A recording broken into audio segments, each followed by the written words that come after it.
Hello and welcome to this book summary where we're looking at Good to Great by Jim Collins.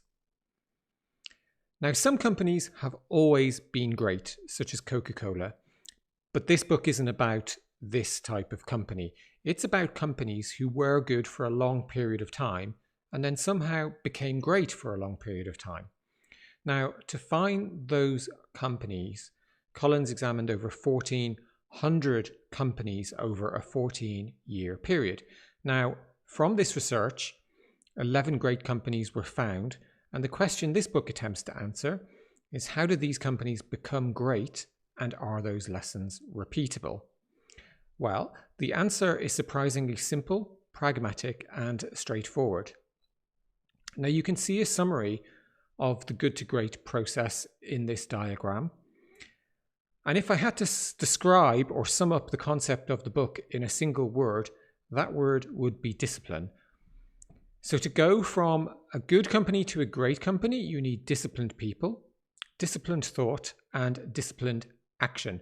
So disciplined people means getting the right people and keeping them focused on excellence. Disciplined thought means being honest about the facts and avoid getting sidetracked. And finally, disciplined action means understanding what is important to achieve and what isn't important.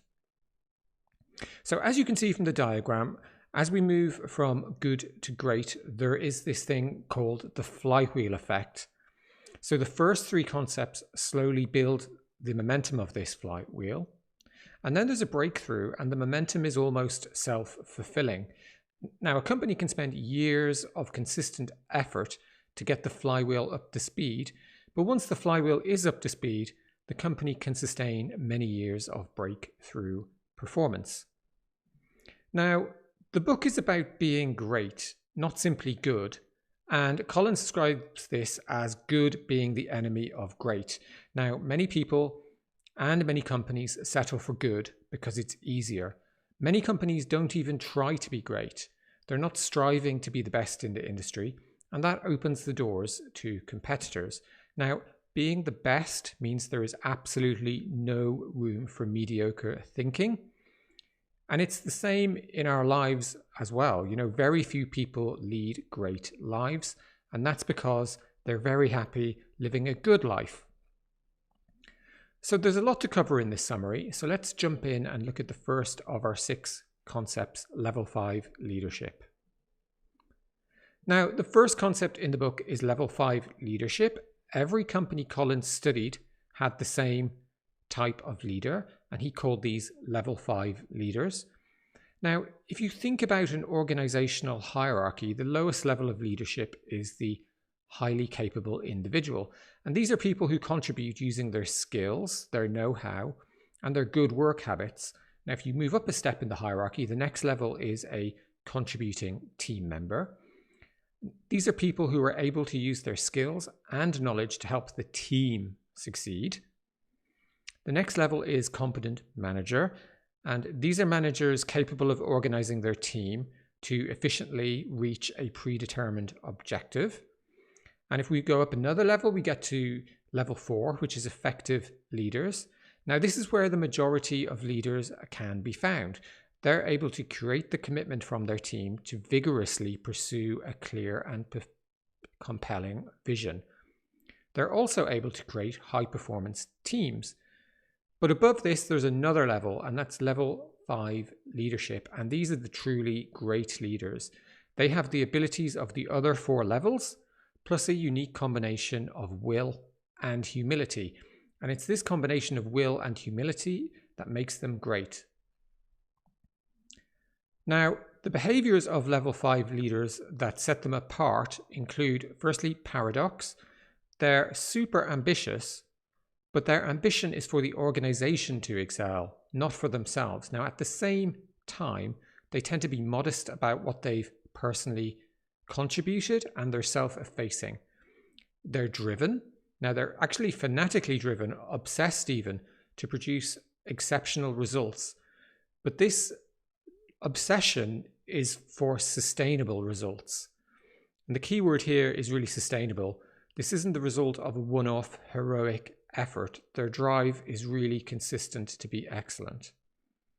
Next, they build successors, and they build these successors to be even more successful than they are. And that's in stark contrast to level 4 leaders who will sometimes set up their successors for failure in order so they can make themselves look good. Next, they share praise. So they share the praise amongst the team when things go well, and at the same time, they take the blame when things go wrong. And by sharing the praise and taking the blame, they make their team extremely loyal and committed to them. They're also normal people. So they don't have larger than life personalities, and they're not celebrities. They're just basically normal individuals. And finally, they come from within the organization. And that's because their greatness tends to come from quiet, hard work rather than heroic acts. And that's why it makes sense that they should come from within the organization. Now, you obviously should try and develop these traits yourself if you want to become a level 5 leader. But if you're already a leader and you're trying to encourage level 5 leaders in your organization, there's a few things you can do. First, you can look for great results without an individual claiming the credit, because you may just already have a level 5 leader working for you. Obviously, you can practice the concepts in this book because that's going to encourage the development of level 5 leaders. Next, you can hire from within. And it's a big temptation to recruit externally. But if you want to recruit level 5 leaders, it makes more sense to hire from within. And finally, and pretty obviously, you should invest in personal development, coaching, and mentoring for your team members and the organization as a whole. So the second concept of the book is first who, then what. And this is the second concept of disciplined people. Now, it's not just the quality of leadership that is important to be great. The quality of all the other people in the team is equally as important. So what does first who and then what actually mean? Well, it's the very opposite of what we normally think of planning as being. It means that you don't decide what you want to do and then get the people you need to do it. Instead, you do the opposite. You start by getting the right people into the organization and the wrong people out. So this is kind of important. Getting the right people takes precedence over strategy, over vision, over almost everything. So first you get the right people, then you let them work out where you're going to go, what you're going to do, and how you're going to do it. So first who and then what means shifting your mindset to realize that people are not your most valuable asset. It's the right people that are your most valuable asset. So the benefits of putting the who before what include it's easier to change direction because people are in the organization because of who they get to work with rather than what they're working on. You won't have to waste time and energy motivating and managing your team. And that's because they'll be self-motivating and manage themselves. And finally, it gives the organization the potential to become great. A company with the wrong people can never become great. So as part of first who and then what, Colin gives us 3 principles we can follow. So principle 1, when in doubt, don't hire, keep looking. Now, great companies are prepared to grow only at the rate at which they can hire the right people. So principle 2, when you know you need to make a change in personnel, act right away. So you must let go of the wrong people. It's not fair on them, and it's not fair on the organization to keep them around. But just a word of caution here, don't overlook the possibility that the right person might just be in the wrong position. And actually, principles 1 and principles 2 can be summarized as hire slow, but fire fast. Principle 3, put your best people on your biggest opportunities. Now, managing problems well can make your organization good, but only exploiting opportunities can make you great. So put your best people precisely where they can generate the biggest opportunities.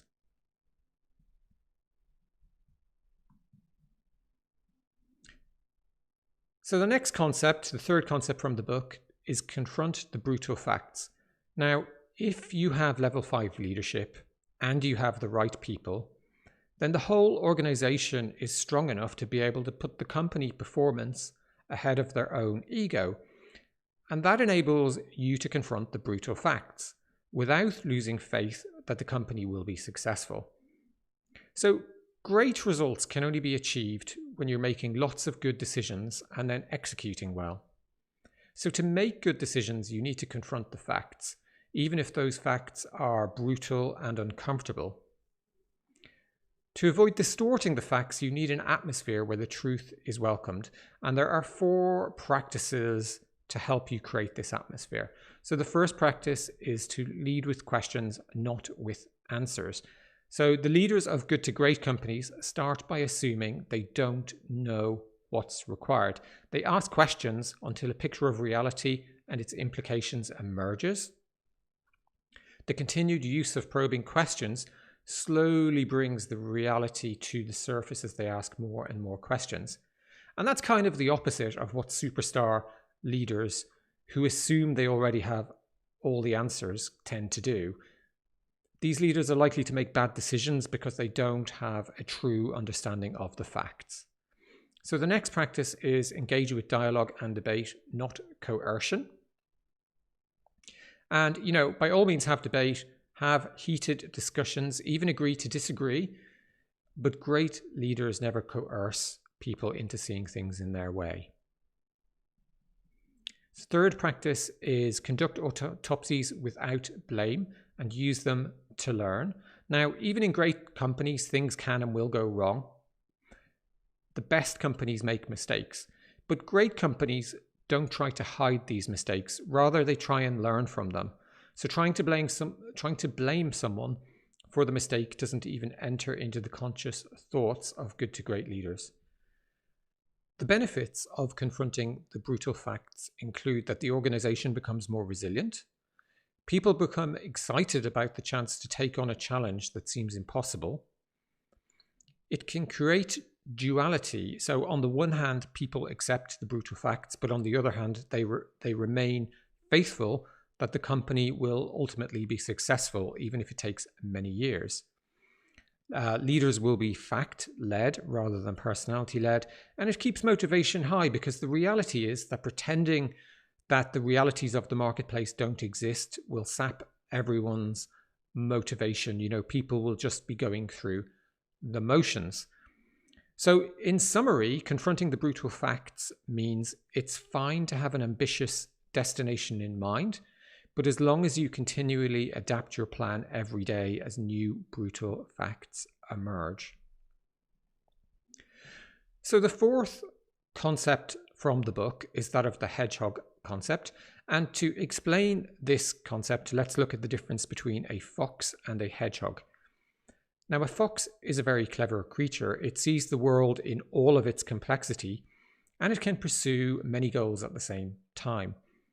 Now, conversely, a hedgehog is a much more simple creature. It doesn't get bogged down by all the complexity of the world. In fact, it's really only able to do one thing well, and that is to curl up into a ball and protect itself.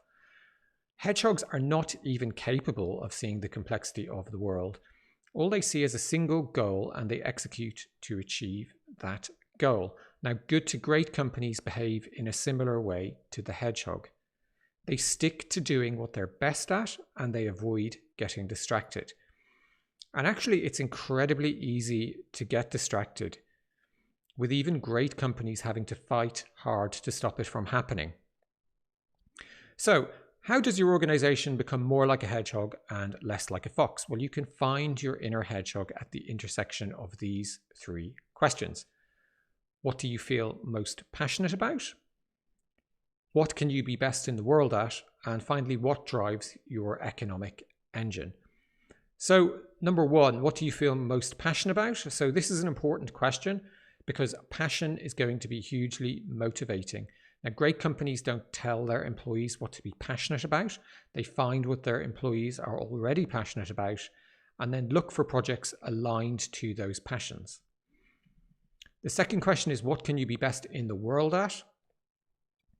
And this is about more than just developing a great core competency. It's about deciding on the one key area that your business can do better than any other business. And it's then about focusing on this area exclusively so that nobody can match you, nobody can even come close.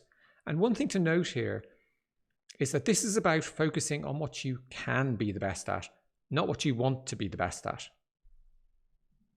And the final question is, what drives your economic engine? So what is the one factor that creates money for your organization? So you can think of the economic engine as being like the blood that flows through our bodies. It doesn't define us, and it's not who we are or what we're about, but without it, we simply can't survive very long.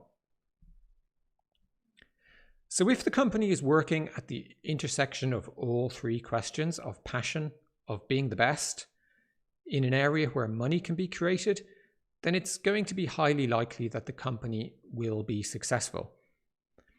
Now, good to great companies set their goals based on their hedgehog concept.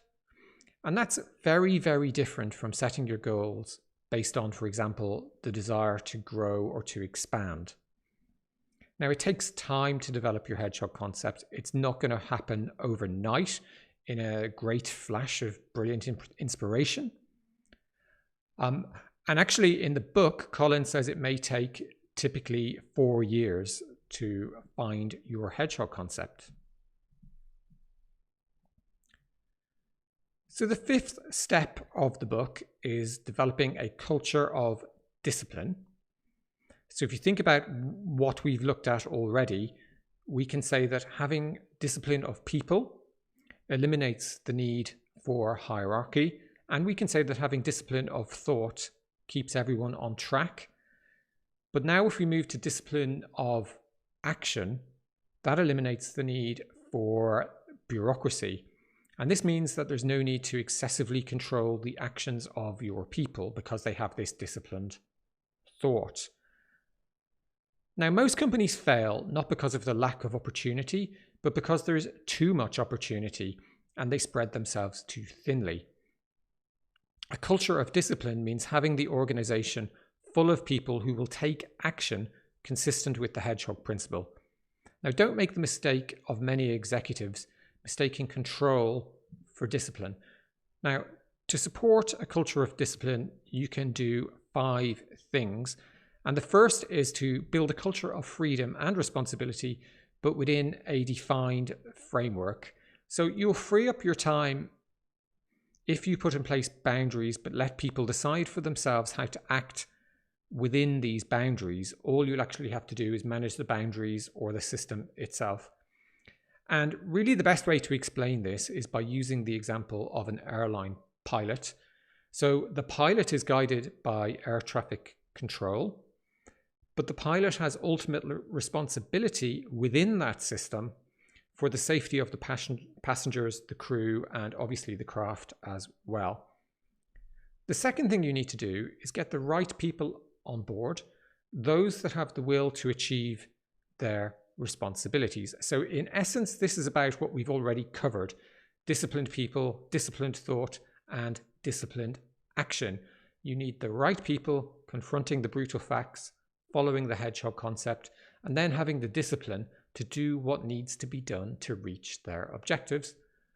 The third thing you need to do is build a strong culture, but not a dictatorship. And this is about, it's not about driving your team relentlessly. It's more about creating a culture where the team wants to achieve. And obviously the hedgehog concept will help you here, as it keeps everyone really, really focused. The fourth thing you want to do is exercise extreme focus in adhering to your hedgehog concept. Now, a good saying is that if you want to be average, start by trying to be great at lots of things. Good to great companies keep focused on their hedgehog concept and basically avoid everything else.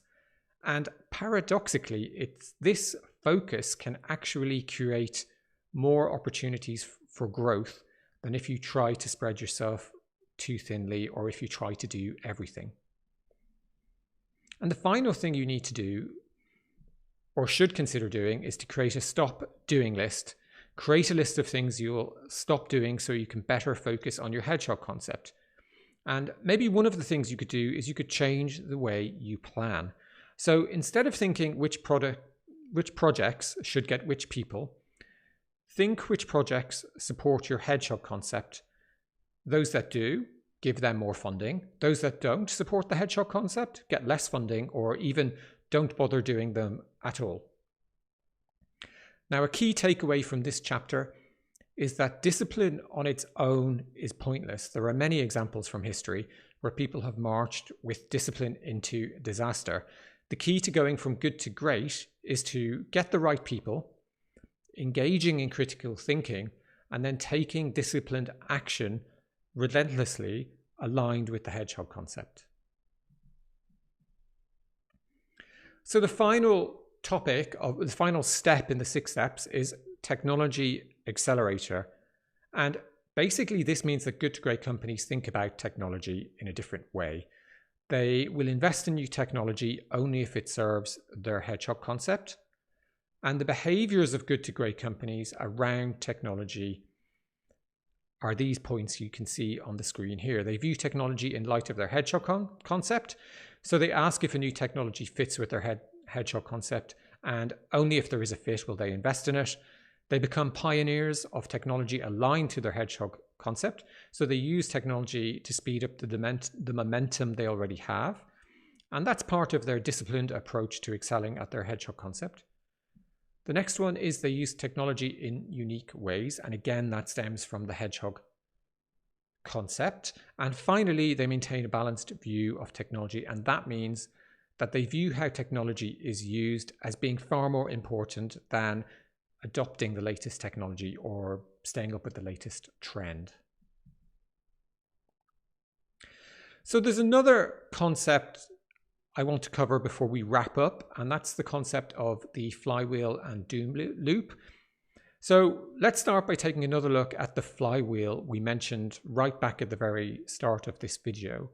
So imagine a very, very large flywheel, thousands of kilograms or thousands of pounds in weight.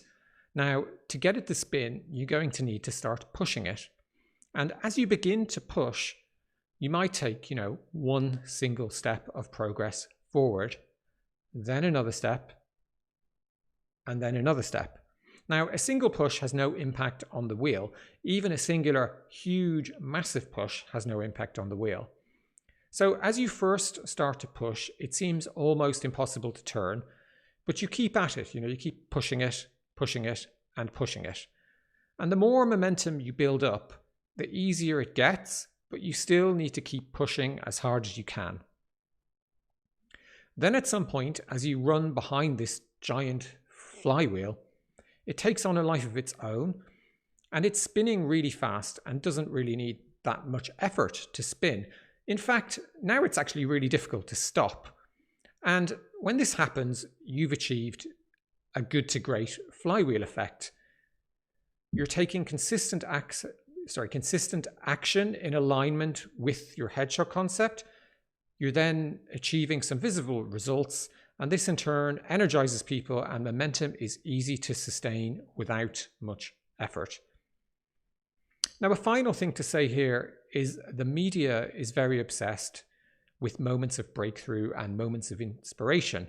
But if someone came to you and inquired as to what was the one big push, the one big thing you did that make your flywheel spin so fast, what would you say?